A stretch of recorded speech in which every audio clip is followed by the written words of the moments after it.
मी असं मानतो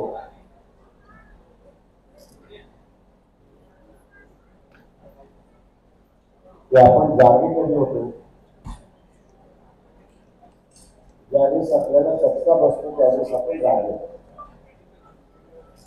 जोपर्यंत चटका बसत नाही तोपर्यंत आपण सरळ जागे होत नाही अशी असणारी गोष्ट. आंबेडकर हे सनातन वर्गाचं असणारं माहेर घर असं म्हटलं तो वाढवला.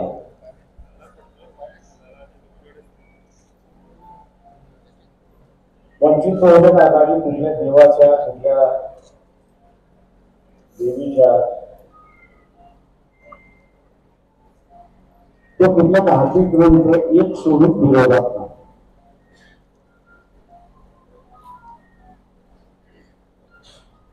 त्याच्या शेवटी या ग्रंथाला विरोध करतो आणि ती इथली असणारी सामाजिक व्यवस्था कशी असली पाहिजे ते दिसायला आणि ती म्हणजे मनुस्मृती.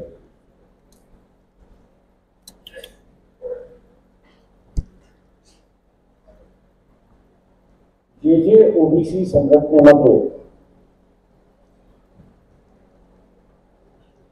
आज आरक्षण जात आहे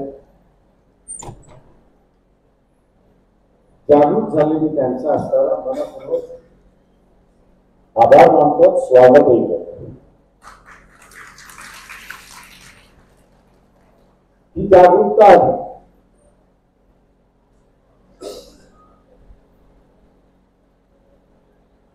या जागरूकतेने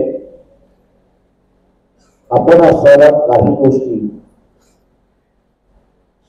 शिकल्या पाहिजेत असं त्या ठिकाणी काही गोष्टी आपण शिकल्या पाहिजे.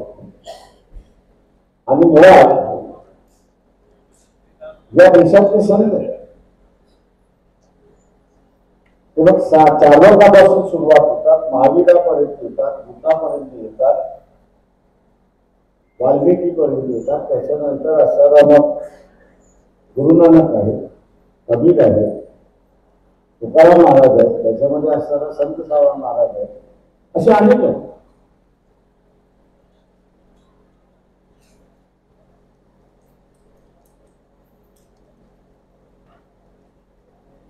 या सगळ्यांची शिकवण आपण जर पाहिली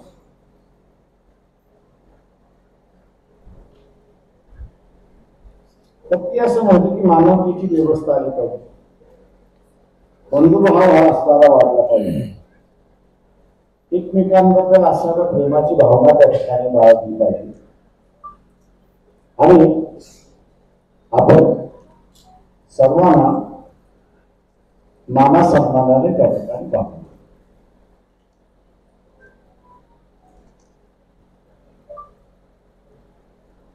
आता ही असणारी सत्ताची शिकवण.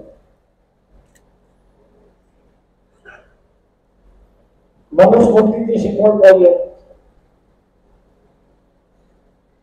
माणसामध्ये मतभेद आहे. ज्या कप्प्यामध्ये तो जन्मला त्याच कप्प्यामध्ये त्याला मरायच्या वरती जायचीच नाही. शिक्षणापासून काही जणांना असायला वंचित, अधिकारापासून वंचित. हा एक मानसिक खेळ आपण असायला लागतो आणि याला आपण प्रत्येक वेळेस बंद पडतोय अशी असताना थोडंफार सुरक्षितता आपल्याला मिळाली तर आपल्याला असं वाटतं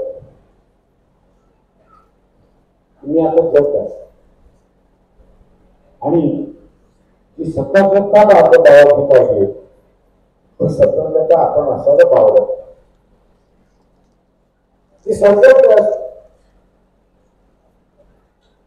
ज्याला आपण म्हणतो की मी जागरूक असलं पाहिजे, सतर्कता बाळगली पाहिजे, ती सतर्कता मी पाळत नाही आणि सतर्कता पाळत नाही म्हणून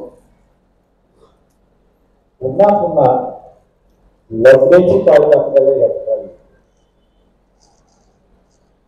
ही सत्यता आपण जर पाळली तर मी असं म्हणेन आपल्याला पुन्हा पुन्हा लढण्याची वेळ येणार नाही अशी परिस्थिती. माझं आव्हान आहे आपल्या सगळ्यांना, आपण आता जागृत झालो, कायमचं सतत राहिलं पाहिजे हे आपण लक्षात घेऊ. कायमचं सतत राहिलं, कायमचं सतत नाही राहिलो तर पुन्हा वेगळ्या पद्धतीने मिळालेलं काढून घेण्याचा मार्ग अवलंबलेला जाईल अशी असताना परिस्थिती.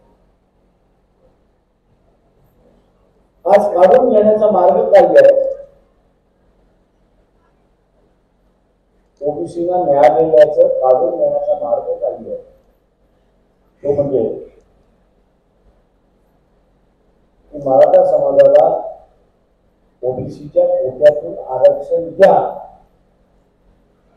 ते दिलं तर मी असताना सांगतो की ओबीसीला मिळणार नाही, इतर जनच ते खात बसतील असे असताना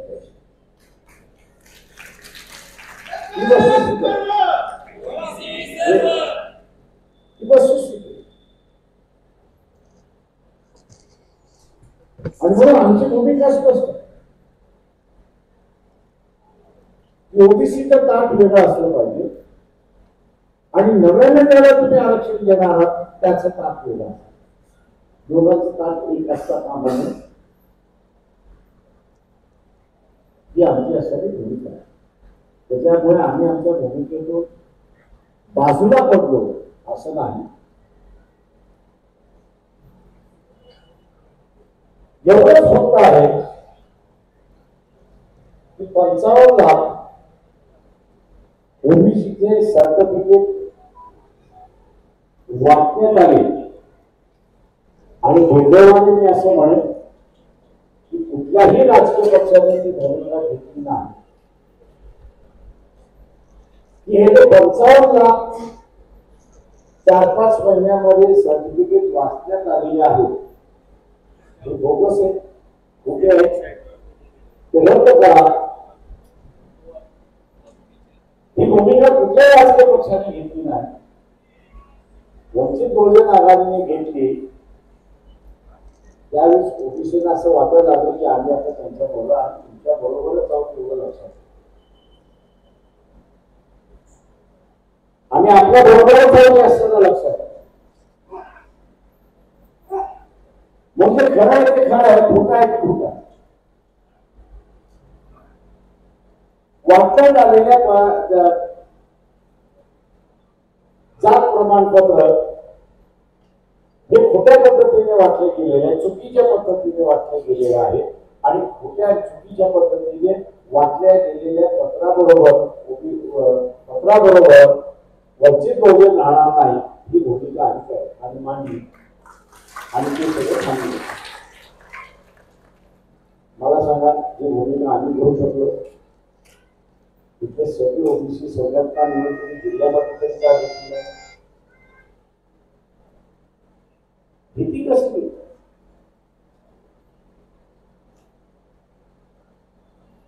ही जी भीती आहे ही आपल्या मनामधली. मी नेहमी सांगत असतो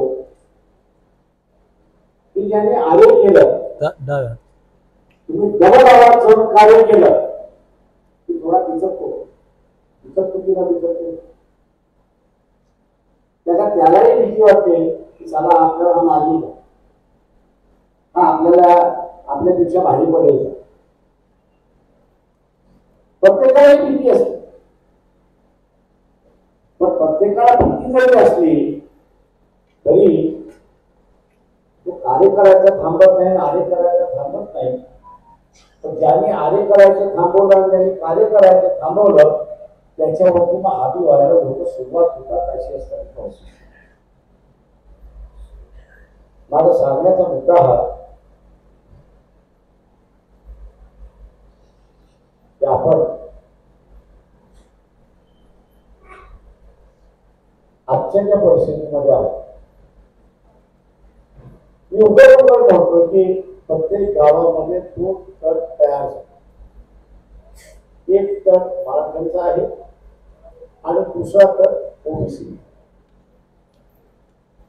जरांगे पाटील यांची जी मागणी आहे की ओबीसीच्या कोट्यातून मराठ्यांना आरक्षण द्यावं, याचं समर्थन मराठा समाज करतोय आणि त्या मागणीचा असताना विरोध हा असताना ओबीसी करतोय, अशी असणारी परिस्थिती त्यात पडली. शेवटी आरक्षण द्यायचं की न द्यायचं हा राजकीय विषय. तेव्हा ह्याला आपण असा राजकीय विषय केला, हा राजकीय विषय झाला आणि राजकीय पटलावरच तो असताना लढला गेला. त्याला आपण आता बघत असाल की काय झालं, सामाजिक आशय द्यायला सुरुवात केली. मी असणाऱ्या इथल्या सर्व ओबीसी कार्यकर्त्यांना विनंती करणार आहे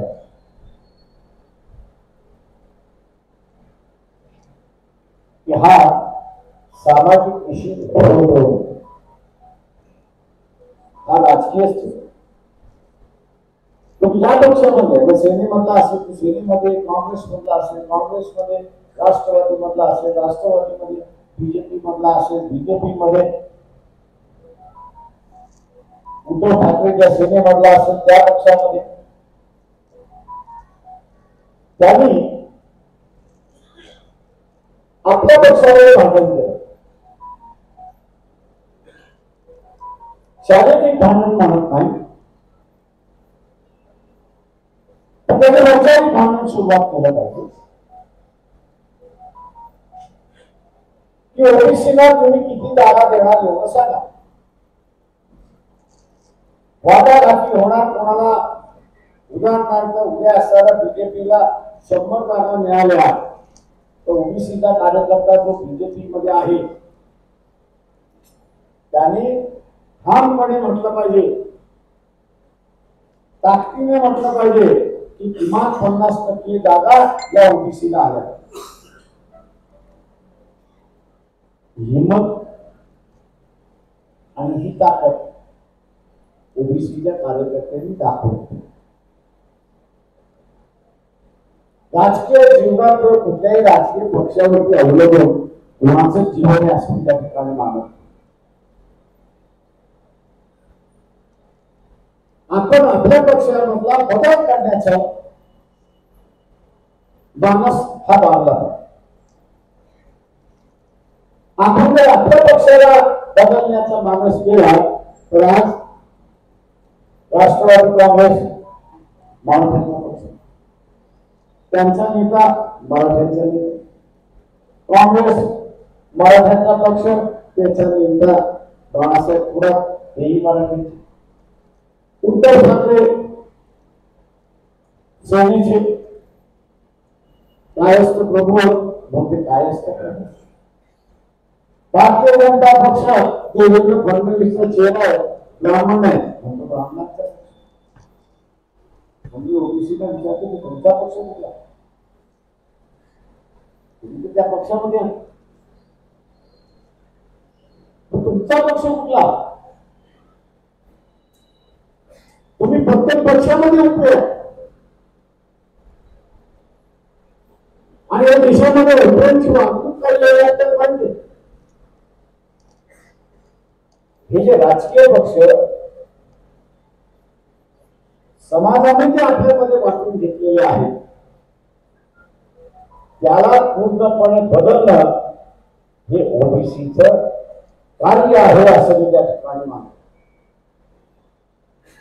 आणि म्हणून आम्ही असताना म्हणतो की कोणीतरी सोडा आमच्याकडे या, आमचा हा प्रचार आहे, आमचा हा उद्देश होता. राजकीय पक्ष अस्तित्वात असले पाहिजे, त्याची गरज आहे. पण राजकीय पक्ष एका जातीचे पक्ष आहे असा जो स्टॅम्प मारलेला समज झालेला आहे तो घेतला पाहिजे. आणि राजकीय पक्ष हे सार्वत्रिक पक्ष असले पाहिजे, सर्व समाजाचे पक्ष असले पाहिजे आणि तिथे त्यांच्या नेतृत्वाने सर्व समाजाला एकत्र करून घेतलं पाहिजे अशी असतात पक्ष. मित्रो, दररोज कुठे या पुढचे हमले होणार. आज हे काही विशिष्ट समाजाचे पक्ष झाल्यामुळे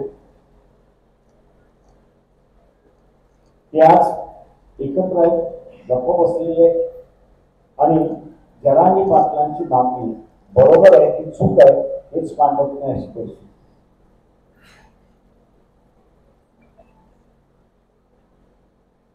त्याचं कारण असं आहे की हे पक्ष सार्वत्रिक झाले नाही, हे पक्ष फक्त काही समाजाचे पक्ष करतात. इथे ओबीसीचं आरक्षण धोक्यात आलंय का, तर मी म्हणून निश्चितपणे धोक्यात आलं एवढं लक्षात. आमच्या बाजूने कोर्टाने निकाल दिलाय त्याला आम्हाला नाही, पण निकाल दिल्यानंतर सुप्रीम कोर्टाने नगरपालिका, महानगरपालिका, ग्रामपंचायती यांची आकडेवारी नसल्यामुळे आरक्षण थांबवलं की नाही थांबवलं? थांबवलं. काय केलं? 5-6 वर्ष काहीच करू शकला नाही, तो निर्णय आला नाही. ओबीसीचा आरक्षणाचा धोका हा विधानसभेच्या निवडणुकीनंतर आहे. विधानसभेच्या निवडणुकीच्या अगोदर नाही हे आपण लक्षात घ्या. विधानसभेच्या निवडणुकीनंतर आहे. विधानसभेच्या निवडणुकीच्या नंतर आहे. तो कसा? शरद पवारांचे स्टेटमेंट आहे की समाजाचे 225 आमदार आम्ही निवडून आणणार. समाजाचे जे आहे त्यांनी 225 आमदार निवडून आणणार.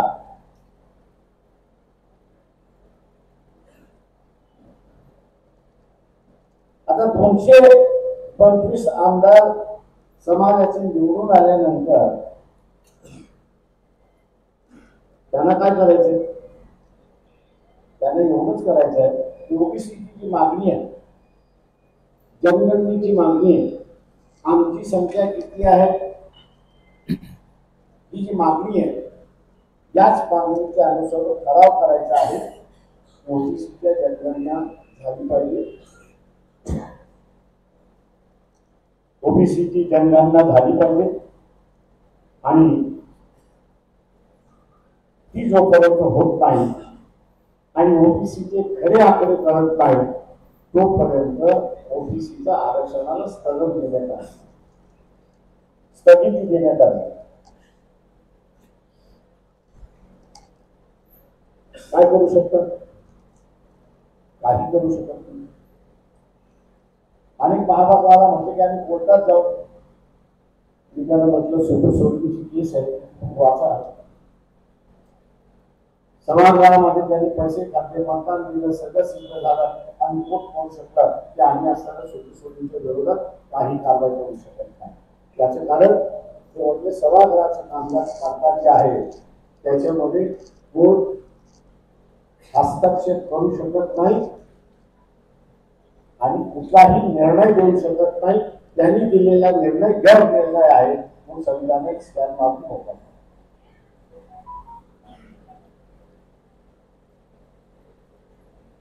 आणि म्हणून वेळ वाचवायचं असेल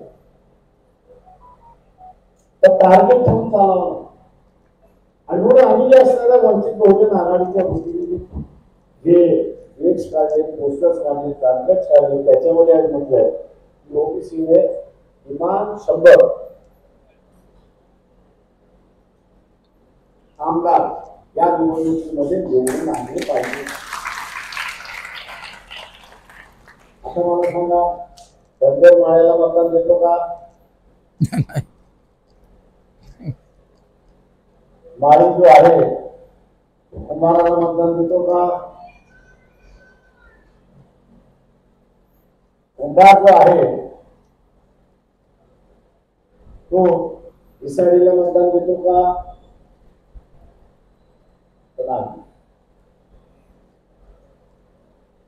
ओबीसी मधला प्रत्येक घटक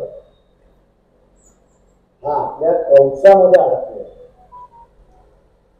समाजाच्या कवचामध्ये अडकलेला आहे आणि समाजाच्या कौतुकामध्ये अडकले असल्यामुळे ओबीसीची ताकद बाहेर पडत नाही हे लक्षात. आपल्याला माहित असेल की धनगर समाजाने पंढरपूरला प्रचंड मोठं असणारं अधिवेशन घेतलं. 5 लाखाच्या वरती धनगर समाज होता आणि अटल बिहारी वाजपेयीला त्यांनी बोलवलं होतं. धनगर समाजाची जी मागणी आहे की आम्हाला असताना डॉक्टर बाबासाहेब आंबेडकर यांनी आदिवासी म्हणून केलं, नावामध्ये चूक झाली, म्हणून आम्हाला असताना मोकळं ते दुरुस्त करा म्हणून आम्हाला सांगितलं. 5 लाखाच्या वरती लोक. 2 महिन्यानंतर निवडणुका झाल्या. 2 महिन्यानंतरच्या निवडणुकीमध्ये भारतीय जनता पक्षाने धनगर समाजाला लोकसभेची 1 उमेदवारी तर दिली नाही. माझ्या अनेक धनगर समाज प्रकाशवानी एवढे सगळे जमलो, एवढी मोठी ताकद दिली आणि दाखवली, तरी आम्हाला उमेदवारी नाही. तरी आम्हाला उमेदवारी नाही. मी म्हटलं तुम्ही महाराष्ट्राची ताकद दाखवा, तुम्ही मतदारसंघाची ताकद कुठे दाखवा. मतदारसंघामध्ये आला तर 30,000 35,000च्या आसपास परिणाम कसं ते त्यांच्या लक्षात आहे. आणि म्हणून तुम्हाला नजरअंदाज केला तरी तुम्ही काही बिघडू शकत नाही अशी असणारी परिस्थिती. बिघडू शकत का नाही तर धनगर समाज म्हणून ताकद आहे, माळी समाज म्हणून ताकद आहे, नाभी समाज म्हणून ताकद आहे, पण ओबीसी म्हणून आपली ताकद नाही. ओबीसीच्या हक्काच्या लढाई मोर्चात अमुक जे असेल एवढी लोक ज्या हॉलमध्ये बसले तेवढी लोक सुद्धा नसतात. एवढी लोक सुद्धा नसतात. आमच्यासारखे जे राजकारणी आहेत त्याच्याबरोबर लक्षात येतं की ओबीसीचा राजकीय चेहरा अजून जन्माला आलेला आहे. ओबीसीचा राजकीय चेहरा अजून जन्माला आलेला नाही. जो जन्माला आलेला चेहरा जो आहे तो त्याच्या समाजाचा चेहरा आहे. आणि मग समाज घेऊन आपण चूक करत राहिलो तर हा आपला बरोबर आहे.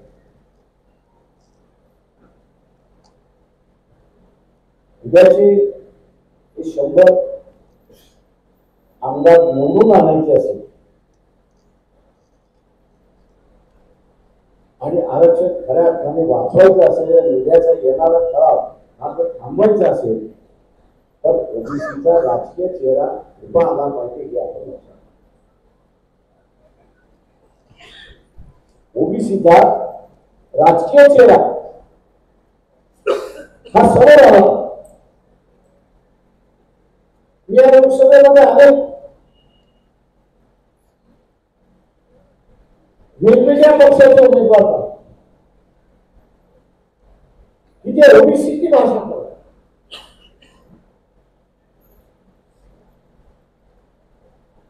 पण ओबीसीचं मतदान मी ज्यावेळेस बघतो त्यावेळेस त्या उमेदवाराच्या बाजूने नव्हतं तर ओबीसीचं पूर्ण मतदान हे बीजेपी राजकीय पक्ष जे धार्मिक संघटना धार्मिक भूमिका घेतात त्यांच्याबरोबर घेतलं म्हणजे भारतीय जनता पक्षाबरोबर केलं आणि त्यांच्याबरोबरच्या संघटनांबरोबर जे कार्यकर्ते या ठिकाणी उपस्थित आहेत त्यांनी स्वतःला पहिल्यांदा विचारलं पाहिजे. त्यांनी स्वतःला असं विचारलं पाहिजे की तुम्ही स्वतःच्या घरातला देवारा जो आहे तुमच्या घरातला देवारा जो आहे तो तुम्ही काढून टाकणार आहात का? त्याचं उत्तर नाही आहे. आता त्याचं जर उत्तर नाही आहे तर मग धर्मावरती संकट आहे असं जे बीजेपी म्हणतोय त्याला आधार कुठे?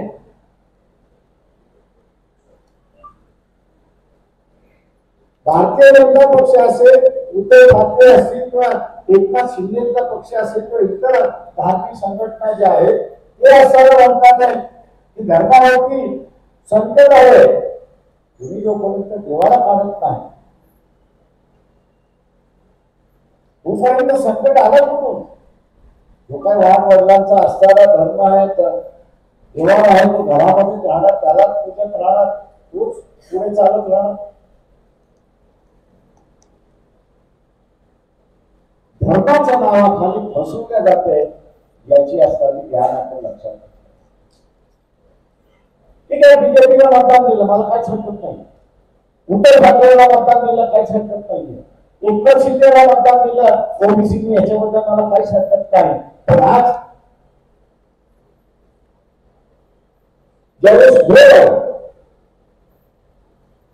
ओबीसीच्या आरक्षणाच्या बचावाची वेळ आली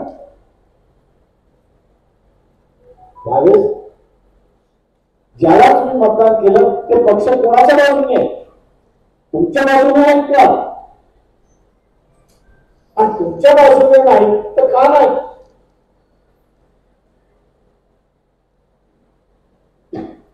तुमच्या बाजूने नाही तर का नाही याचं उत्तर तुम्ही शोधलं नाही.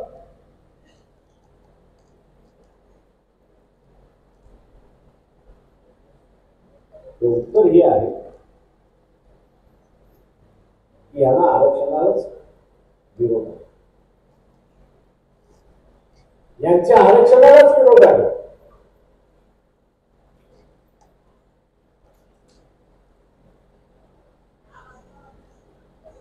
ओबीसी समूहाची जी वाटचाल आहे आत्मघातकी वाटचाल आहे. आपण लक्षात,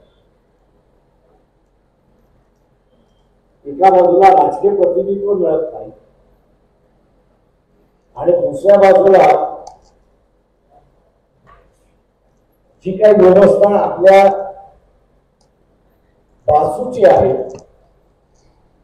तिथं राखण संरक्षण करण्याची वेळ ज्यावेळेस आली, राखण संरक्षण करण्याची वेळ आली, ज्या पक्षाला आम्ही मतदान दिलं ते पक्ष आमच्या बरोबरच नाही. आणि म्हणून हे वाचवायचं असेल तर ओबीसीने स्वतःहून पुढे येऊन ते वाचवणं आता महत्वाचं. आणि म्हणून वाचवण्याचा एक मार्ग मी आपल्याला सांगितला की जो ओबीसी ज्या पक्षामध्ये आहे त्या पक्षामध्ये त्यांनी भांडण केलं पाहिजे आणि 50% ओबीसीला जागा मिळाली पाहिजे. त्याच्यामध्ये भांडणाऱ्यांना मिळाली की न मिळाली याने त्यांनी घ्यायची त्यांनी चिंता आहे. व्यक्तिगत स्वार्थ आणि समाजाचा स्वार्थ याच्यामध्ये प्राधान्य कोणाला?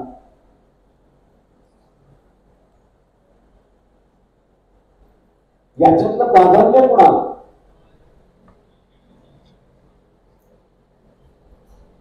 ही ठरवण्याची वेळ आहे. अनेक जण बघतो की बाप दाखवून श्राद्ध झालं, अशी परिस्थिती आली तो बापही दाखवत नाही, श्राद्धही घालत नाही.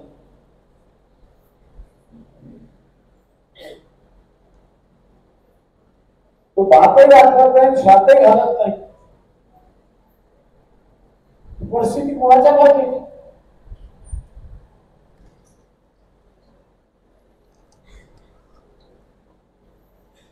मी आता म्हणेन ओबीसीच्या आरक्षणाला वाचवणारा आता वर्ग राहिलेला नाही. एकेकाळी ओबीसीसाठी लढणारा समाजवादी होता, मार्क्सवादी होता, कम्युनिस्ट होता, मानवतावादी वर्ग होता, आंबेडकरवादी वर्ग होता. त्याचं कारण असं आहे की ओबीसी मध्ये त्या काळची जागृती कमी. पण आज अनेक जणांची जुने सहकारी त्यांना सर्व आल्या, आपण पुन्हा पुन्हा घेण्याची वेळ आलेली आहे. काय म्हणतो ग्रामसेवक झाला की नाही ओबीसी भागात, तलाठी झाला की नाही, बँकेचा तो क्लायंट झाला की नाही, तो अधिकारी झाला की नाही, तो डॉक्टर झाला की नाही, तो इंजिनियर झाला की नाही, त्यांनी असताना त्याचं हॉस्पिटल टाकलं की नाही.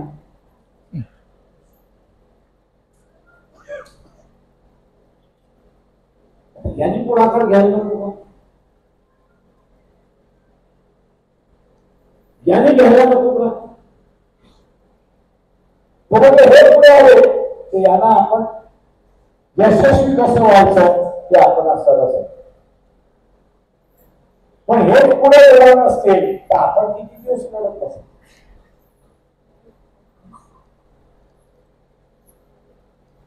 आणि म्हणून आता ओबीसीने एक लक्षात घेतलं पाहिजे, इतर पक्षाचे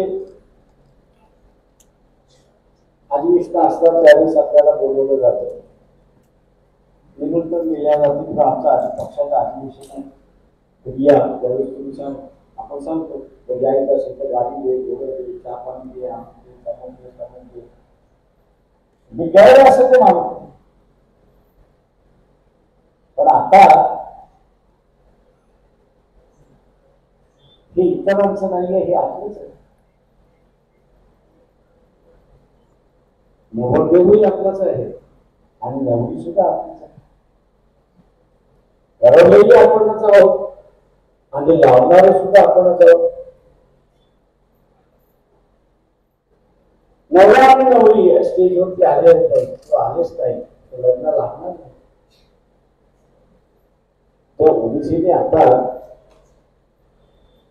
जागरूक झालं पाहिजे आणि स्वतःचा लढा स्वतःच लढा.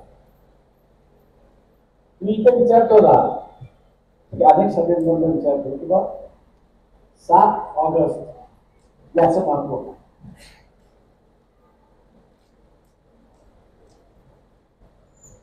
7 ऑगस्ट याचं महत्व काय?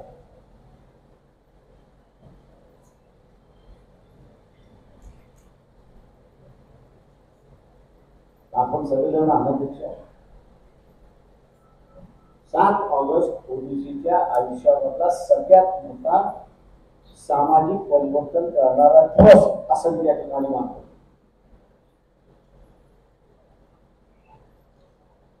परिवर्तन करणारा दिवस, कारण याच 7 ऑगस्टला विश्वराज प्रताप सिंहाने मंडल कमिशन लागू झालं आणि त्याचा जी.आर.